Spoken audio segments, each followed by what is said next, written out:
Salut l'équipe, j'espère que vous allez bien. On se retrouve pour une nouvelle vidéo. Une nouvelle vidéo parle du FC Barcelone Real Madrid. Alors l'équipe, sans toutefois tarder, Bastoni est pressé de signer au Barça. Et Robert Lewandowski s'est fixé 3 objectifs après avoir échoué aux portes de la Coupe du Monde. Alors vous allez connaître ça ensuite des vidéos. De l'autre côté du Real Madrid, les joueurs du Real Madrid jugent qu'ils sont dans une situation critique et que seule la Champions League pourrait les sauver. Ce sont les gros sujets de cette vidéo l'équipe. N'hésitez pas à mettre en commentaire ce que vous en pensez. Et c'est parti. Salut l'équipe, j'espère que vous allez bien. Moi c'est un petit joli, si on parle 100% football, tout ça de l'actualité. Si vous êtes nouveau à la page, n'hésitez pas à vous abonner, de partager au maximum car c'est ça qui fait le référencement. Comme je tiens toujours à dire, c'est gratuit. Tu likes, tu partages, tu t'abonnes. Je suis sûr qu'il y a quelqu'un de l'entourage qui peut aimer ce que je fais, donc du coup n'hésite pas de partager et abonne-toi. Alors sans toutefois tarder, on va commencer avec le meilleur club de l'histoire qu'on appelle très bien le FC Barcelone. J'ai pas besoin de le préciser, vous le connaissez déjà. Alors directement on tombe sur Robert Lewandowski. On tient à préciser, Robert Lewandowski s'est fixé 3 objectifs après avoir échoué aux portes de la Coupe du Monde avec la Pologne. Alors, il veut rapporter la Liga,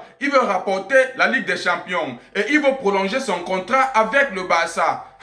L'équipe, je sais que tu te poses la même question comme moi. Et d'ailleurs, sans toutefois oublier, ne regardez pas trop le maillot là, je sais que c'est chic. Bref, ce que je suis en train de dire ici, c'est que rapporter la Liga pour Lewandowski, c'est tout ce que nous voulons. Rapporter la Ligue des Champions, c'est tout ce que nous voulons. Mais prolonger son contrat avec le Barça, là, non. Non, Lewandowski, là, je suis pas d'accord avec toi. L'équipe, on peut être d'accord pour rapporter la Liga, pour rapporter la LDC, mais prolonger au Barça, là, je ne suis pas d'accord. Qu'est-ce que vous en pensez? N'hésitez pas à le mettre en commentaire. Je sais que c'est un bon joueur, il a beaucoup bataillé pour nous. Mais je crois que quand on est fatigué, on doit laisser la place aux plus jeunes pour évoluer. On veut quelqu'un qui peut amener le FC Barcelone en termes de neuf de bout en bout. Je suis en train de préciser que je suis très conscient qu'il a beaucoup aidé. Quand je parle d'aider, c'est beaucoup de matchs. Regardez le dernier match qu'il a eu à marquer là récemment contre l'Atlético de Madrid. Ça nous a beaucoup aidé les gars. Ça nous a beaucoup aidé. Et on est reconnaissant dans tout. Donc, pour qu'il puisse vraiment être en paix et pour qu'il puisse vraiment sortir par la grande porte, mieux il laisse une autre personne vient amener le poste de neuf de bout en bout. Il doit partir, Ferran Torres doit partir. Et directement, ce joueur Cancelo, les gars, vous avez vu le match. Bref, vous voyez les matchs que le gars nous sort tous ces derniers temps au sein du FC Barcelone. Et je vous assure, tout le monde est convaincu qu'il doit rester. Non, tout le monde se dit que non, il doit rester. Alors, on tient à préciser, Barcelone est en contact direct régulier avec Jorge Mendes, car ils veulent conserver João Cancelo. Le joueur veut également rester à Barcelone. Le club devra négocier avec Al Hilal pour trouver une situation. Ils ne veulent pas dépenser excessivement car il y a d'autres postes prioritaires. Alors l'information a été relayée par Fabrizio Romano. Alors les gars, je suis en train de dire ceci. Nous tous, on veut qu'il reste. Alors le FC Barcelone doit accéder ou bien le FC Barcelone doit aller très vite avec cette affaire parce qu'on a besoin de lui. Nous tous, on voit comment le gars, les crochets. Crochet par-ci, crochet par-là, dans chaque suite. Depuis qu'il est là, bref, même si au début on doutait très bien, mais actuellement il est en pétard. Actuellement il est en pétard, donc on doit aller très vite. Qu'est-ce que vous en pensez l'équipe? Et de l'autre côté de Bastoni, les gars, ils veulent nous mettre un coup de pression. Et c'est ce que nous ne voulons pas. Car on tient à préciser, Bastoni est pressé de signer au Barça. Il rêve de signer au club et veut que le Barça négocie avec l'Inter rapidement. Les gars, je suis d'accord qu'il doit venir, hein. Mais ce que moi je suis en train de dire, c'est que j'espère que le FC Barcelone ne s'engage pas à prendre 1 euro au carré. Au cas contraire, moi, je n'ai pas de problème avec lui. Mais son histoire qu'il est pressé là, non. Moi, je ne suis pas d'accord. Il doit se calmer. On doit réfléchir avant de faire quoi que ce soit. Vous savez très bien que nous, on réfléchit avant de faire quoi que ce soit, non? Donc, le truc qui veut mettre un coup de pression, là, on ne va pas tolérer ça. Non, qu'il se calme. Si on a dit qu'il va venir, il va venir. Au cas contraire, est-ce que c'est un problème? C'est pas un problème. On sait qu'il est bon. Pour moi, ça ne me rassure même pas. Hein. Nous tous, ce qu'on veut seulement, c'est un bon défenseur, c'est tout. Mais qu'il est bon ou pas, qu'il ne se presse pas. Si on a dit qu'il va venir, il va venir. Mais mon club aussi. Bref, on continue l'équipe. Directement pour Gérard Martin. Vous savez très bien que ça part avant tous ces derniers temps-ci que non, il devait se couper un rouge pour la faute qu'il a eu à commettre sur le dernier match qu'on a eu à jouer face à l'Atlético. Vous savez, les joueurs du Real, même pas que les joueurs, les supporters du Real ne veulent même pas lâcher. Jusqu'à la femme de Carreras s'est permis de faire une story Instagram. Les gars, sur ma précédente vidéo, pour les gens qui me suivent, déjà, sans toutefois oublier, tiens, déjà dit merci pour les 2000 abonnés. Hier, j'ai eu à dire qu'on va l'atteindre et on l'a fait les gars. Vraiment merci. Continuez de vous abonner l'équipe. On a beaucoup de choses à partager. Alors je tenais à dire ceci. Ça fait beaucoup parler à propos de Gérard Martin qui doit avoir un rouge ou bien quoi que ce soit. J'ai eu à expliquer ça hier sur ma précédente vidéo. Allez regarder. Alors ça vient encore sortir aujourd'hui Quand on tient très bien à préciser que le comité arbitral a pris cette affaire au sérieux. Quand on tient à dire, circulaire numéro 3 du comité des arbitres avant le début de la saison. Ils ont eu à dire, lorsqu'un joueur joue le ballon et qu'un adversaire pénètre dans l'espace ou le champ de mouvement naturel résultant de cette action et que le contact est une conséquence inévitable de ce mouvement naturel, la situation doit être considérée comme accidentelle. Lorsqu'une situation est accidentelle, elle ne doit pas être sanctionnée par une faute ni par un carton. C'est clair. Oui, je sais très bien que vous allez me dire que oui, quand c'est le FC Barcelone, on sort derrière les articles, mais quand c'est le Real, on met les sanctions. Les gars, il n'y a rien à voir. On s'en fout. On s'en fout. Là maintenant, même s'il faudrait qu'on marche selon les articles, on va marcher parce que vous vous plaignez trop. Vous attendez seulement une petite occasion comme ça pour verser toute votre colère au FC Barcelone. Les gars, la faute a été naturelle. Ça a été naturel. On voit très bien comment ça s'est passé. Je tiens à préciser, on peut dire qu'il y a faute, mais pas de carton rouge. Non, au bout d'un moment, il faudrait qu'on soit sérieux. J'ai eu à parler ça hier. Aujourd'hui, je viens encore appuyer ça. Il y a faute, mais pas de carton rouge. Parce qu'on voit très bien que Gérard Martin dégage le ballon. Alors, le pied de ce monsieur était là. Directement, vous savez très bien que quand une action est en cours, alors, vu que le gars s'est permis de tirer, le pied doit également terminer sa trajectoire. Qu'est-ce que vous allez me dire? Ça doit terminer sa trajectoire. Et donc, du coup, le pied de son adversaire était sur la trajectoire de Gérard Martin. C'est pourquoi le pied de Gérard Martin est arrivé sur son pied. Est-ce qu'on se comprend? Soyons vraiment réalistes et on doit dire les vérités telles qu'elles sont. Alors, il n'y a pas de rouge. Il y a faute, je suis d'accord, mais il n'y a pas de rouge. Vous voulez seulement qu'on sanctionne le FC Barcelone, alors il n'y a pas de sanction. Il n'y en a pas. Alors, directement pour Frenkie de Jong. Alors, vous savez très bien que Frenkie de Jong, ça fait grave longtemps qu'il s'est blessé. Il n'est pas de retour. Tous ces derniers temps, si on joue sans lui, pour moi, ça me dérange énormément. Parce que voici Marc Bernal qui est aussi blessé. Et j'ai eu à parler ça. Bref, je vais d'abord lire. Alors, on tient à préciser. Le Barça est confiant que Frenkie reviendra pour le match contre Espanyol. Le plan est qu'il joue quelques minutes dans ce match pour rassurer qu'il est prêt pour le match retour contre l'Atlético de Madrid. Sans toutefois tarder, le PSG se prépare à soumettre une offre de 55 millions au Barça pour Frenkie de Jong cet été. Des gens refusent. Les gars, avant de commenter pour le retour de Frenkie de Jong, j'aimerais d'abord dire au PSG qu'ils doivent arrêter. Les gars abusent. Tous nos joueurs doivent seulement aller là-bas. Mais il n'y a pas d'autre club où vous pouvez faire votre mercato. Mais c'est toujours le FC Barcelone. Mais vos joueurs, vous voyez même quoi sur nous? Formez vos joueurs aussi. Non, arrêtez comment vous léchez trop. Vous léchez trop. Non, arrêtez de sucer au bout d'un moment. Non, il y en a marre. Ou bien, allez chercher ailleurs. Ça se prouve de jour en jour qu'on a les pépites. Et alors, si on revient sur le retour de Frenkie de Jong, je tiens à préciser qu'il doit revenir, les gars. Ça montre vraiment qu'il y a l'absence. Voir Bernal qui s'est blessé, les gars, on va mener ça comment? On va gérer ça comment? Alors, j'espère vraiment qu'il va faire son retour contre Espanyol et on verra s'il pourra également faire son retour, match retour contre l'Atlético de Madrid. J'ai déjà précisé, vu que le match est demain là, s'il ne me fait pas erreur, on doit les rosser. On doit les rosser. Non, il n'y a rien à dire. On doit les rosser. C'est ça qui est la priorité. Au cas contraire, on aura chaud. Alors, c'était un peu tout ce qu'il y a actuellement au sein du FC Barcelone. Et sans toutefois tarder, j'aimerais déjà vous préciser que Rafinha est de retour en Espagne. Il n'est plus au Brésil. Il est de retour. Il va continuer ses soins. Et on espère vraiment qu'il sera de retour définitivement au sein du stade. Directement avec le Real Madrid, les gars. Il y a beaucoup de news là-bas. Et n'hésitez pas de mettre en commentaire ce que vous en pensez, comme je tiens à préciser. On tient à dire, les joueurs du Real Madrid jugent qu'ils sont dans une situation critique et que seule la Champions League pourrait les sauver. Ils ont parlé eux-mêmes de la défaite contre le Mallorca.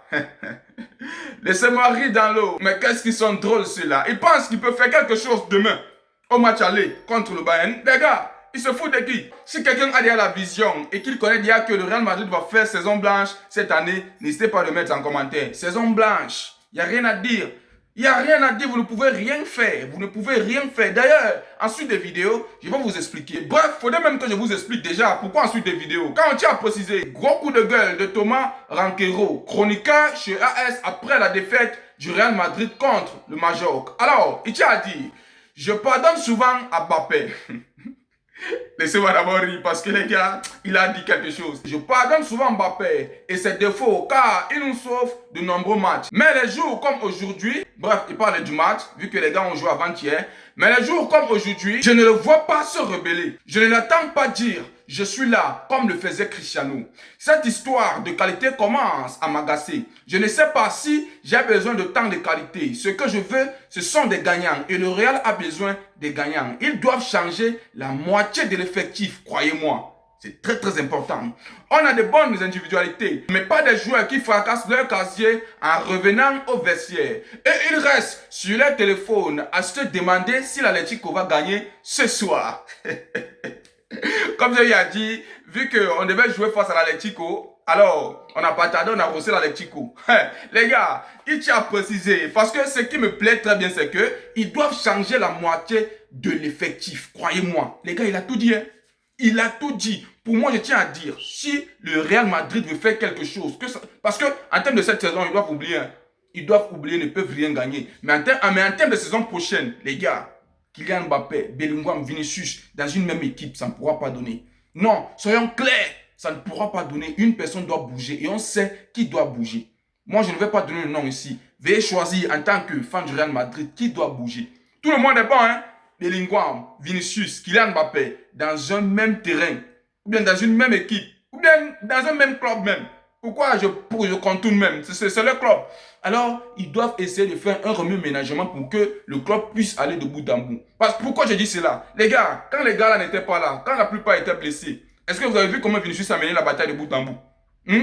Abeloa a pu améliorer tout ce qui s'est passé. Tous les gars là, il y avait du pressing. Ça s'est amélioré. Mais quand Mbappé est revenu, quand Bellingham est revenu, les gars, pour que ces gens-là puissent s'adapter au rythme que Abeloa a pu étaler là, ils n'ont pas fait ça. Hein. Ils sont encore revenus avec leur ancien rythme de l'Antiquité là. Et vous pensez que quoi? Bref, c'est eux le véritable problème. Mbappé et Bellingham. Et on doit voir qui doit bouger. Entre eux, si une personne bouge là-bas, vous allez voir qu'il y a des choses. Vous êtes en train de dire que non, Kamavinga doit partir. Bref, moi, je n'ai pas de problème avec ça, mais je tiens à préciser, un collectif de 3 qu'on appelle très bien Vinicius, Bellingham, Mbappé, une personne doit bouger pour que le Real Madrid puisse avoir de la lumière. Au cas contraire, c'est mort. Et vous connaissez qui doit bouger. Alors, directement chez Abeloa, l'équipe. Je pense qu'il a chaud. On tient à préciser l'équipe. Breaking, Abeloa ne sera pas l'entraîneur du Real Madrid la saison prochaine s'il ne gagne pas le titre. Alors, s'il ne gagne pas de titre, autant pour moi, son avenir dépend désormais de la Champions League. Non, signez déjà. Il faut déjà signer l'équipe parce que non, il va partir. Parce qu'il va partir. Il ne va pas gagner la Champions League. Soyons honnêtes. Ou bien, soyons honnêtes, les gars. Il peut pas. D'ailleurs, d'abord, en termes de Liga, bref, il n'a pas précisé la Liga. On tient très bien à préciser que s'il ne gagne pas la Champions League, ou bien s'il ne ramène pas le titre, s'il n'a pas pu faire quelque chose en termes de Liga, c'est la Champions League qui va faire quoi? Soyons objectifs. Donc, signez déjà qui doit partir. Et je tiens à préciser que si Abeloa part, vous aurez honte. Parce que c'est Abeloa qui amène cette équipe de bout en bout. Abeloa est la pierre précieuse. Vous comprenez un peu ce que je veux dire? Abeloa est la pierre précieuse parce que il sait comment faire. Il est important. Vous pouvez pas vous permettre de limoger ou bien de licencier les gens de bout en bout alors que le vrai problème est au sein de votre collectif. Quand on parle de collectif, c'est à propos des joueurs. Vous mettez toujours un tort sur les entraîneurs comme si... Non les gars, c'est pas eux qui jouent. Ils essayent de mettre la tactique pour que les gars puissent exécuter, mais les gars viennent faire à leur tête. Laissez Abeloa tranquille. Contentez-vous de diminuer ou bien de faire un remue-ménagement sur le collectif qui joue au terrain. Au cas contraire, c'est mort. Même si Abeloa part et que vous reprenez un autre entraîneur, de un d'abord, l'atmosphère va changer. Pour que les joueurs puissent s'habituer avec celui qui va arriver là, ça sera un problème. Et non seulement ça sera un problème, ça va prendre du temps et vous serez en train de vous faire rosser quand la saison se termine. Les gars, soyons objectifs. Bref, soyez objectifs. Abeloa, c'est pas le problème. Moi, je vois même qu'il a beaucoup fait même. Faites un remue-ménagement sur les gens dont je viens de citer là. Alors, on continue l'équipe. Alors, vis-à-vis du racisme que Lamine Yamal a eu à voir au sein du terrain, pour le dernier match qu'on a eu à jouer face à l'Atlético, il tient à préciser c'était la Liga. Alors, Vinicius Junior n'a pas été de prendre la parole et de soutenir Lamine Yamal. Il tient à préciser, c'est Vinicius qui parle. Le racisme est un sujet compliqué. J'espère que Lamine Yamal continuera son combat. Nous avons de l'argent, mais les personnes noires, pauvres, sans moyens, ont plus de difficultés que nous. Je ne dis pas que l'Espagne, l'Allemagne ou le Portugal sont des pays racistes, mais il y a des racistes dans tous les pays. Et si nous luttons ensemble, j'espère que les autres joueurs et les gens cesseront aussi de souffrir de ces choses. C'est clair. C'est clair l'équipe, partout il y a des racistes. C'est pas seulement, non, partout il y a des racistes. Il y a des putains de racistes partout. Alors je crois qu'on doit se mobiliser, de continuer la lutte les gars. Au cas contraire, c'est mort. On doit les coffrer. Quand tu affiches un chiffre, il y a les caméras pour ça. Quand vous êtes au terrain là, vous affichez les signes de racisme, dès que la caméra te prend, on te cherche chez toi, on te chope, on te met en tôle. Dès que tu vas durer là-bas, ça va te laver la tête et tu vas arrêter. Il faut faire, même s'il faudrait que les prisons puissent remplir, faites-le. Non, il faut le faire. On n'a pas besoin de ça au sein du football. Et j'ai toujours eu à dire, non seulement au sein du football, mais aussi au sein de l'humanité. Le racisme n'a pas sa place. Et Vinicius a eu à préciser, vu qu'eux, ils ont de la thune, c'est un peu reculé pour eux. Ils ne vivent pas trop ça. Mais pour les gens pauvres, les gars, c'est hard. C'est grave hard, les gars. Donc, du coup, essayons un peu de prendre cette affaire au sérieux pour qu'on puisse éradiquer ce truc-là, les gars. Il y en a marre. Il y en a marre. Le racisme, c'est quoi, les gars? Faut arrêter au bout d'un moment. Oh. Bref, on termine la vidéo avec Bellingham. On tient à préciser, breaking, le Real Madrid a fixé un prix d'environ 80 millions d'euros pour vendre Camavinga. Ah, désolé, j'ai eu à dire Bellingham. Bref. Vous savez très bien que quand on parle comme ça nous dérange un peu. Alors, c'est de Bellingham qu'on parlait. On tient à préciser, les agents de Camavinga auraient contacté Liverpool et Arsenal. Alors, j'ai eu à voir en coulisses que même le Paris Saint-Germain était en train de chercher comment ils peuvent prendre Camavinga. Ils ont démenti, hein. Ils ont dit que non, eux, ils sont pas dedans. Alors, ce que je suis en train de préciser ici, c'est que le montant, il est propre. Là, je suis d'accord. Je suis d'accord. Et Liverpool, Arsenal, c'est un grand club. Camavinga peut aller là-bas. Il fait ce qu'il peut faire. Au sein du Real Madrid, c'est mort. Non, c'est mort. On doit se dire la vérité. Avec le match qu'il y a eu à voir là, bref, c'est mort. C'était tout pour cette vidéo, l'équipe. J'espère que vous avez aimé. N'oubliez pas de vous abonner, de partager au maximum quand il y a ça qui fait refacement. Comme Etienne toujours a dit, c'est gratuit. Tu likes, tu partages, tu t'abonnes. Je suis sûr qu'il y a quelqu'un de l'entourage qui peut aimer ce que je fais. Donc, du coup, n'hésite pas de partager et abonne-toi. Merci pour les 2 cas, les gars. Continuez de vous abonner.